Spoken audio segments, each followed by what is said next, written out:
খুব সামনেই আমার বাবা মায়ের অ্যানিভার্সারি আসছে, তো ভাবলাম বাবা মাকে কিছু গিফট করা যায়, কেন প্রত্যেক বছর খাওয়ানো দাওয়ানো কেক কাটানো এইসব করি।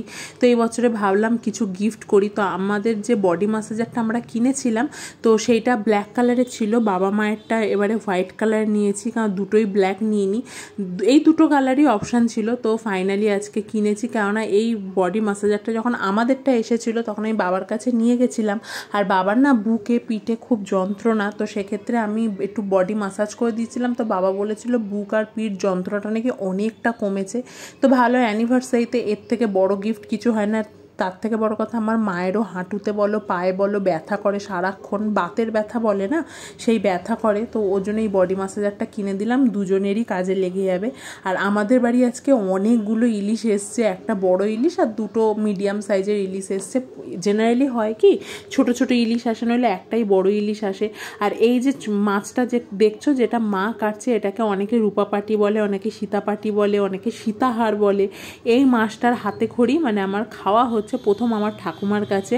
আমার ঠাকুমা বাড়িতে এই সীতাহার বা আমরা বলি সীতাপাটি মাছ, আবার অনেকে চেলা মাছও বলে। তোমরা কে কী নামে ডাকো নিশ্চয়ই একটু বলো।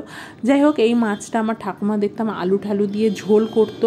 তো এই বাড়িতে আলু দিয়ে হয় না, এই বাড়িতে সর্ষে বাটা দিয়ে হয়। তো আমি যেহেতু ভিডিও করছি, তখন মা বললো দাঁড়াও একটু ভালো করে সাজিয়ে গুছিয়ে দিয়ে, নইলে মাছটা দেখতে ভালো লাগবে না। তো ওই জন্যই মা এখানে সাজিয়ে দিল মাছটাকে।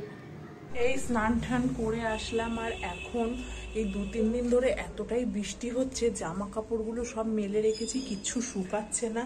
সে বাইরে নেই, রোদ যাচ্ছে তাই অবস্থা। তবু ওই ব্যালকনিতে দিয়ে দিয়ে যেইটুকানি পারছি শুকিয়ে নিচ্ছি।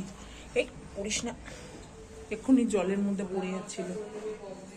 তো লালটু তো বাজার নিয়ে এসছে, আজকে সকালের টিফিনও বাইরে থেকেই হবে, কিছুটা ঘরেরও হবে।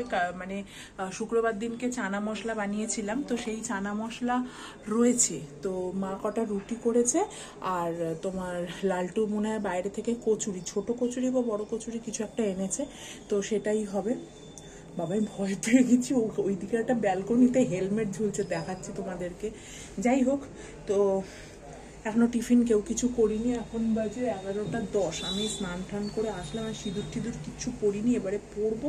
জামা কাপড়গুলো আগে মেলিনি, কারণ হালকা হালকা না রোদ উঠছে। এরপরে যদি জামা কাপড়গুলো না মিলিয়ে জলটা যদি না ঝরাতে পারি, ব্যালকনিতে না যদি জল ঝরে গিয়ে মেলা থাকে কিছুটা শুকায়, আর যদি একদমই ভিজা ভিজা ব্যালকনিতে মেলে দিই পুড়েই যায় না, জলে জল। আর আমাদের ব্যালকনিটা খুব একটা বড় না, সরু স্পেস, দেখতেই পাচ্ছ। এই হচ্ছে গেট আর এই হচ্ছে ব্যালকনি শেষ এখানে। তো সরু ব্যালকনি, তো জামা কাপড় অনেকটা যদি থাকে খুব অসুবিধা হয়ে যায়। তো এই সব ব্যাপার। এখন কি করব, এখন সিঁদুর পরবো, একটু মুখে ক্রিম লাগাবো, লাগিয়ে বাইরে যাব, দেখি কি টিফিন এনেছে। তো কি জানি, বললাম কচুরি খাবো দাবো, মাঠা সবাই মিলে খাবো। বাবার সকালবেলা অলরেডি 2বার খাওয়া হয়ে গেছে। যাই হোক, চলো এখন আরও কটা জামা কাপড় আছে, সেগুলোকে মেলে মুলে নিয়ে তারপরে বাইরে যাবো। বলছিলাম না, এ দেখো হেলমেট।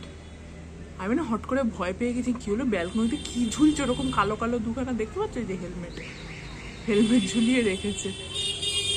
ও বাবা, মানুষের মাথায় কত বুদ্ধি। আজকে সকালে ব্রেকফাস্ট করছি রুটি, কাবলি চানা, আর কৌশিক এনেছিল কচুরি। এই কচুরির তরকারি না গঙ্গার জল ভগবান জানে, মানে ঝোল ওপরে ভাসছে আর নিচে আলু ছোলা যা রয়েছে তাই। মানে আমার এই তরকারিটা একদম ভালো লাগে না, কিন্তু কৌশিকের আবার ভীষণ ফেভারিট। দেখেই বুঝতে পারছো, সেই বয় না গামছা বেঁধে পটল আলুর মানে তরকারির মধ্যে চিংড়ি মাছ খোঁজা, ওই হয়েছে অবস্থা। ওইভাবেই আলু ঝোল খুঁজে বার করতে হচ্ছে, যেহেতু ইলিশ মাছ এসছে আর বাবা এখন বসে বসে খেতে পারে, ওই জন্য বাবাকে একটু ইলিশ মাছ ভাজা আর ভাত দিয়েছি, অল্প ভাতই দিয়েছি যাতে বাবা পুরোটা খেতে পারে, কারণ এতদিন তো রাইস টিউবে খাচ্ছিল। এখন হঠাৎ করে যদি মুখে এক গাদা দিয়ে দিই, যদি খেতে না পারে, ওর জন্য অল্প অল্প করে দেওয়া হচ্ছে। তো দেখলাম না মানুষটা খেতে পারছে মুখে করে, এটাও দেখেও শান্তি যে 3 মাস পরে কিছুটা হলেও তো রিকভার হয়েছে। আর ইলিশ মাছে এত ছোট ছোট কাটা না, যাই হোক আমরা খেলে না কাটা সমেত মানে মুখে দিয়ে দিই, কিন্তু ওনাকে তো এই জিনিসটা করলে হবে না, ওনাকে বেছে বেছে বেছে দিতে হবে। আর তার থেকে বড় কথা, বাবা ভীষণ মাছ ভালোবাসে, সে যে কোনো মাছ হোক, ছোটো বড় যাই হোক।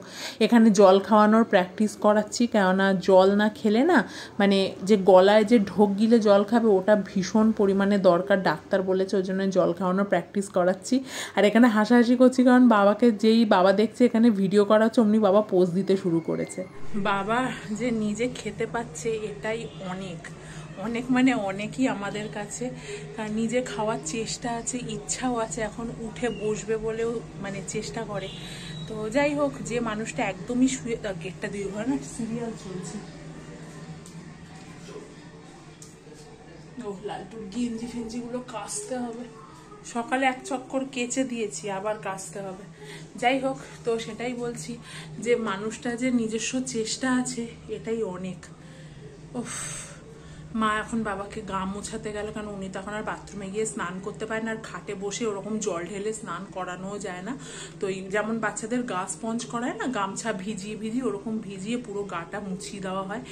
অবশ্যই ডেটল জল দিয়ে, কারণ যেহেতু শুয়ে থাকে না, আর পিঠটা তো চুলকায়, চুলকে চুলকে পিঠের পুরো ঘা হয়ে গেছে। মানে ঘা মানে কি বলতো, এমনি বেড চুল হয়নি, উনি এতটাই পরিমাণে চুলকায়, আর একটা জায়গায় যদি কন্টিনিউ চুলকাতে থাকে সেই জায়গাটায় শুয়ে পড়ে, সেটার জ্বালা কিন্তু খুব, মানে একে তো চুলকাচ্ছে তার মধ্যে শুয়ে রয়েছে, ওই চুলকানিটা আরো যেন বেড়ে যায়।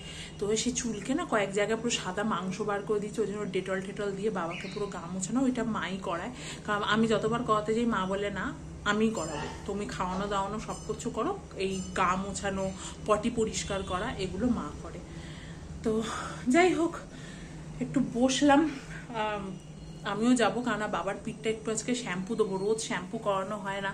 কারণ কি বলো তো, বাই চান্স যদি ঠান্ডা লেগে যায়, বাবা যেহেতু ঠান্ডা লাগার ধাত আছে, ওই জন্য রোজ গা এরকম মানে শ্যাম্পু করা হয় না, ওই সপ্তাহে একদিন করে মাথায় গায়ে করিয়ে দিই। তার 2 দিন ধরে শ্যাম্পু করানো হয়নি, কারণ যেহেতু বৃষ্টি হচ্ছিল 2 দিন ধরে, আজকে তবু একটু চেক আছে, মানে বৃষ্টিটা হচ্ছে না, রোদ উঠেছে, তো ওর জন্য আর মানে মাথায় শ্যাম্পু করালাম না, পিঠটা শুধু হালকা করে একটু শ্যাম্পু করিয়ে দেবো, কারণ মা গা মোছাতে পারে, মা শ্যাম্পুটা করাতে পারে না। যাই হোক, এখন আমি লালটুর গেঞ্জিটা একটু ভিজিয়ে দিই। লালটু গেছে আবার মাসকাবারি জিনিসপত্র তুলতে, ওরও মাথায় অনেকটা টেনশন। সকালবেলা মাছ বাজার করে নিয়ে আসলো, আবার এখন গেল ঘরে মাসকাবারি যা চাল ডাল আটা তেল লাগে সেগুলো আনতে। কি করবে বলো, আমি ওকে বলি যে আমাকে দাও, তাহলে আমি নিয়ে আসবো, দেয় না, ওরা না থাক, তোমাকে মাসকাবারি তুমি ঘরের কাজ করছো করো, বাইরের কাজটা আমি সামলে নেবো। যেই ছেলে আগে বাবা সুস্থ থাকতে 11টা সাড়ে 11টায় ঘুম থেকে উঠতো, সেই ছেলে এখন মানে মাথায় প্রচন্ড পরিমাণে দায়িত্ব পড়ে গেছে। কি করবে বলো, মানে বিপদ তো কারো জেনে বুঝে আসে না, না হট করে চলে আসে। যাই হোক, চলো বাবাকে এখন পিঠটা একটু শ্যাম্পু করিয়ে দিই, মা গা হাত পা মোছাচ্ছে। এখন আর মানে গা মোছাতে গেলে প্রথম প্রথম আমারও লজ্জা লাগতো, যাই হোক শ্বশুরমশাইকে গা মোছাচ্ছে আমি সামনে থাকবো, কিন্তু এখন একটা জিনিসই বুঝে গেছি যে লজ্জা পেলে হবে না, কারণ বাবার মতন তো এখন যদি আমি লজ্জা পাই বা উনি লজ্জা পাই যে গা মোছাতে যাচ্ছে, হ্যাঁ, তো সেক্ষেত্রে একখানা কি বলতো, মা পারবে না একা একা, জেনারেলি মাই করে রোজ রোজ শ্যাম্পু ট্যাম্পু করানোর সময় আমি যাই। গরম, এই 2 দিন বৃষ্টি হলো যে একটু ঠান্ডা ঠান্ডা ওয়েদার হবে তা না, আমাকে দেখে বুঝতে পারছো তো, ফ্যান বন্ধ, ঘেমে স্নান করে গেছি পুরো, এতটাই গরম করছে। Good evening everyone. এখন আর ইভিনিং নেই, অলরেডি 8:25 বাজে। আজকে যেহেতু সানডে, আর কৌশিক সকাল সকাল বাজার চলে গেছিলো, আর আমারও ঠিকঠাক ঘুম হয়নি, বিকালবেলা দুজনে শুয়েছি, আর এক ঘুমে তাকিয়ে দেখি এখন 8টা, আমি উঠেছি 8টায়, কৌশিক এখন উঠলো, এখন বাজে 8:25। জানি না আজকে রাত্রে আমাদের দুজনের কারোর ঘুম হবে কি না। তো এখন যাচ্ছি চা করতে। মা চা খাবে নাকি জিজ্ঞেস করো তো। তো আমি তো চা খাবো না, ওর আর মায়ের জন্য দেখি, মা যদি খায় তো মাকে করে দেবো। আর এখানে 2টো পার্সেল এসছে, হ্যাঁ খাবে, 2টো পার্সেল এসছে, অন্যান্যবার আনবক্স করা হয়ে যায়, আজকে এমন ঘুমের জ্বালা আমাদের আনবক্সই করিনি পার্সেলটা। আমি ঘুমিয়ে পড়লাম কেন কে জানে, তোমার সাথে তো আমিও ঘুমিয়ে গেছি আজকে। হ্যাঁ, টুম্পা কখন গেছে আমি কিছুই জানি না, যে ফিজিওথেরাপি করতে আসে কখন গেছে আমি কিচ্ছু জানি না, ওপরে ঘুমিয়ে গেছি। না আমাকে ডাকিনি, আমি ছিলাম 5টা পর্যন্ত জেগেছিলাম, 5:10-15 না, ও ডাকি। এখন অলমোস্ট ওই 7:30 8টা মতো বাজে। এখানে বাবার খাবার বলো, তারপরে আমাদের যেসব খাবারগুলো ফ্রিজে তোলা হয়েছিল, কারণ এখন একটু গরম আছে তো বাইরে, মানে গরমকাল বলছি অ্যাকচুয়ালি, বাইরে খাবার দাবার রেখে দিলে না পচে যাওয়ার চান্স থাকে, ওই জন্য সব ফ্রিজে তুলে দেওয়া হয়। মাছ তরকারি যা ছিল সব তুলে রাখা হয়েছিল সেগুলি আস্তে আস্তে বার করছে, কারণ ঠান্ডাটা কাটবে তারপরে গরম করা হবে। তো সকালে তো ইলিশ মাছ ভাপা হয়েছিল, তার সাথে হয়েছিল ওই সীতাপাটি মাছটা, কিন্তু এখন আবার মা আলাদা করে মাছের আবার আলাদা আলু দিয়ে ঝোল করে রেখেছে, কারণ ভাপাটা অতটাও করেনি যে রাতে হবে। এখানে মা আলু, বেগুন, সর্ষে বাটা, কাঁচা লঙ্কা যেমন দিয়ে অনেকেই করে, আমরা এই আলু দিয়ে খাই না, আমরা ইলিশ মাছ ভাপা দিয়েই খাই। আর ইলিশ মাছের তেল হলে তো একদম এক থালা ভাত উড়ে যায়। তো যাই হোক, ইলিশ মাছ মানেই সে তুমি ভাজা দাও, ঝোল করে দাও, যাই দাও, খেতে বেশ ভীষণ ভালো লাগে। আর এদিকে ভাত করছি, কারণ ভাত একটু কম পড়েছে। প্রত্যেক বছরের মতো এই বছরেও আমি নিজেকে নিজে আগে গিফট করি জিনিসপত্র। কৌশিক, বাবা মা এরা তো কিনে দেবেই, কিন্তু নিজের টাকা ইনকাম করে যে জিনিসপত্র কেনা সেটার মজাই আলাদা হয়। তো আমার কেনাকাটা দিয়ে এবারে শুরু হলো। খাওয়া দাওয়া হয়ে গেছে, বাবাকেও শুয়ে ঠুয়ে দিয়ে এসছি। এইবারের কাজ হচ্ছে রাতে যত বাসন পড়েছে, আজকে একটু বেশি বাসন পড়েছে, তো এগুলো মেজে মুজে নিয়ে একেবারে শোবো, কেননা বাসন মাজার দায়িত্বে আমিই থাকি। কালকে আবার সোমবার, মা যেহেতু শ্রাবণ মাসে সোমবার চলছে, মা সকালবেলা করে ঠাকুরের মাথায় জল ঢালে, আমাদের নিচেই মন্দির আছে, যে মন্দিরটা দেখায়, তো বাসনটা মেজে দিয়েই শুই। কটা বাজে দেখবে ঘড়িতে?